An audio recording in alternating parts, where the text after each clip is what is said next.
আমি যখন নামাজে দাঁড়াই, শয়তান ডিস্টার্ব করে, হাজার কিছু মনে এনে দেয়, হাজার ভাবনায় আমার মন চলে যায়, কিন্তু আমি তারপরও রবের সন্তুষ্টির জন্য আমি নামাজে দাঁড়িয়ে থাকি। অনেক সময় আমার সূরা ভুল হয়ে যায়, আয়াত ভুল হয়ে যায়। অনেক সময় তো এমনও হয় 2 রাকাত পড়ছি কিনা 3 রাকাত পড়ছি, এই টেনশনের মধ্যেও চলে যায়। অনেক সময় এমনও হয় নামাজ পড়া অবস্থায় ওযু কি আছে না নাই, ভেঙে গিয়েছে মনে হয়, এই টেনশনও পড়ে যায়। কত রকমের ডিস্টার্ব হয়, কিন্তু প্রত্যেকটা ডিস্টার্ব আমার ভালো লাগে, প্রত্যেকটা জ্বালা আমার ভালো লাগে, প্রত্যেকটা বাঁধা আমার ভালো লাগে। সে জিজ্ঞেস করছে, কেন তোর এত বাঁধা ভালো লাগে? বুঝলাম না।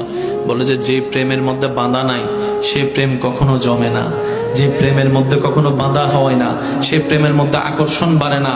শয়তান চেষ্টা করে আমাকে বিভিন্ন ভাবে প্রলোভন দেখিয়ে রবের রহমতের দরবার থেকে সরিয়ে রাখতে, আর আমি আমার শক্তি দিয়ে, ঈমানি বল দিয়ে, মহাব্বতের টান দিয়ে আমার সমস্ত কিছুকে পিছনে ফেলে আমি রবের দরবারে দাঁড়িয়ে থাকি, রবের দরবারে দাঁড়িয়ে থাকি। আমাকে শয়তান এমনও পর্যন্ত বলে, এত কিছু চিন্তা করলে এমন ইবাদত কি রব কবুল করবে? কখনোই করবে না। এমন টেনশনে ঢুকাই দিয়েছে। তারপরে আমি রুকু করা ছাড়ি নাই, সিজদা দেওয়া ছাড়ি নাই, ওযু করা ছাড়ি নাই, নামাজে দাঁড়ানো ছাড়ি নাই। ভাইরে ভাই শুন, রবের দরবারে দাঁড়িয়ে অন্তর, ব্রেইনে, মনে, শরীরে এমন শান্তি আমি অনুভব করি যেটা পৃথিবীর কোনো কাজে এই শান্তি নাই, যেটা রবের দরবারে নামাজের মধ্যে শান্তি পাওয়া যায়। সুবহান।